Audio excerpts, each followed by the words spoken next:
Have you ever wondered why The Little Prince, a book that seems so simple, has touched the hearts of millions round the world? Is it just a children's story? Or does it hold deeper truths about life, loss, and what it truly means to be human? Today, we're going on a journey, not just into the pages of this beloved classic, but into the real-life adventure that inspired it. We're talking about Antoine de Saint-Exupéry's incredible story of survival in the heart of the Sahara Desert. Let's rewind to December 30th, 1935. Saint-Exupéry, an accomplished pilot, and his mechanic, André Prevet, were attempting to break the flight speed record from Paris to Saigon. Their plane, a Caudron Simoun, was pushing its limits over the vast, unforgiving landscape of the Libyan desert. Then, disaster struck. They crashed, miraculously. Both men survived the initial impact, but their ordeal was just beginning. They were stranded, hundreds of miles from civilization, with only a small flask of coffee, some chocolate, a handful of grapes, and a little bit of wine. They had enough liquid for one day. They were facing the Sahara, one of the most hostile environments on Earth.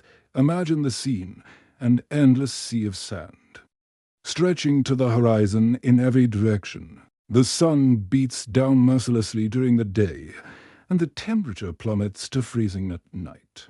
Saint-Exupéry and Prevet were utterly alone.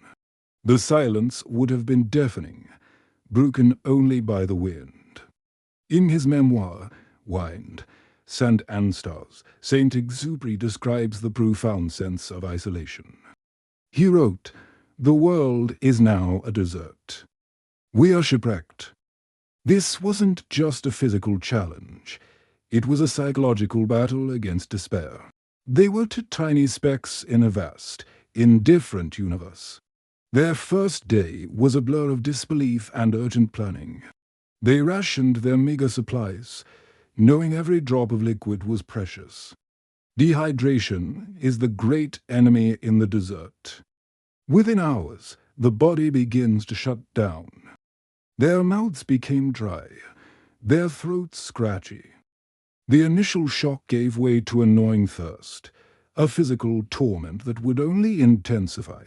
They tried to walk, hoping to find a sign of life, but the shifting sands made every step an enormous effort. The landscape, beautiful in its desolation, became their prison. As the second day dawned, hallucinations began to set in. The extreme heat and lack of water started playing tricks on their minds. They saw mirage lakes of cool, clear water that shimmered in the distance, only to vanish as they got closer. These false hopes were crueler than the heat itself.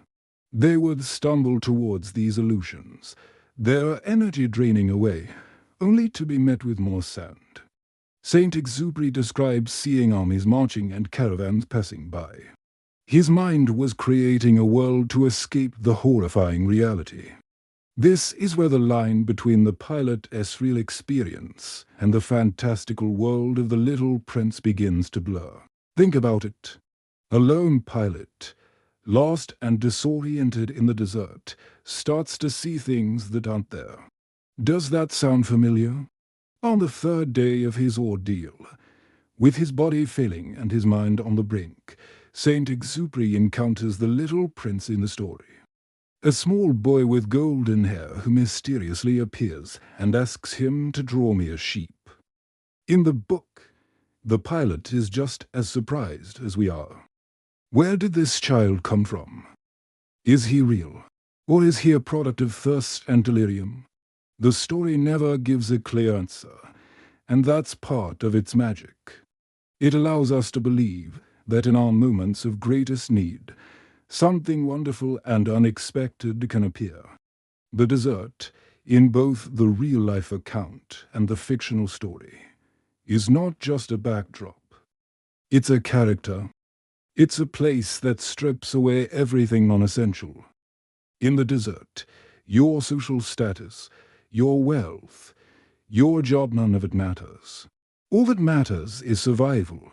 And in that raw, stripped-down state, you are forced to confront yourself.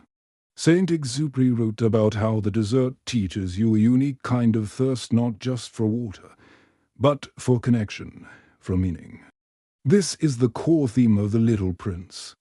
The prince travels from planet to planet, meeting adults who are obsessed with pointless things, a king with no subjects, a businessman counting stars he doesn't own. They've all forgotten what is truly important. As Saint Exupéry and Prevet grew weaker, their conversations became simpler, more profound. They talked about their loved ones, their regrets, their hopes. The superficial layers of their personalities were peeled away by the harsh sun. They were just two men, facing death together, finding solace in their shared humanity. This is mirrored in the relationship between the pilot and the little prince. The prince teaches the pilot to see with his heart, not just his eyes.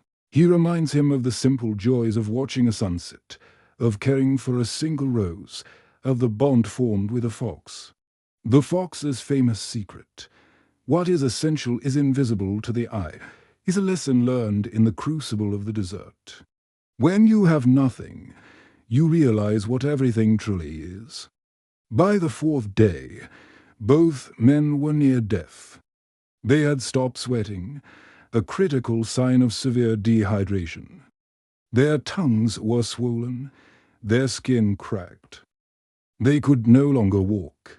They lay down in the sand, accepting their fate. They had done everything they could. It was in this moment of surrender that their salvation appeared.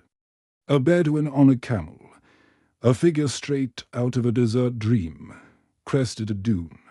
He saw them. He saved them. This chance encounter, this miracle in the vast emptiness, brought them back from the brink. The Bedouin gave them water, and Saint Exupéry described that first sip as life itself, an almost divine experience. This real-life rescue is just as dramatic and improbable as the arrival of the little prince. It highlights the book's central message: our connections with others are what save us. We are not meant to be alone. Whether it's a mysterious boy from another planet or a kind stranger on a camel, it is the hand of another that pulls us from our personal deserts.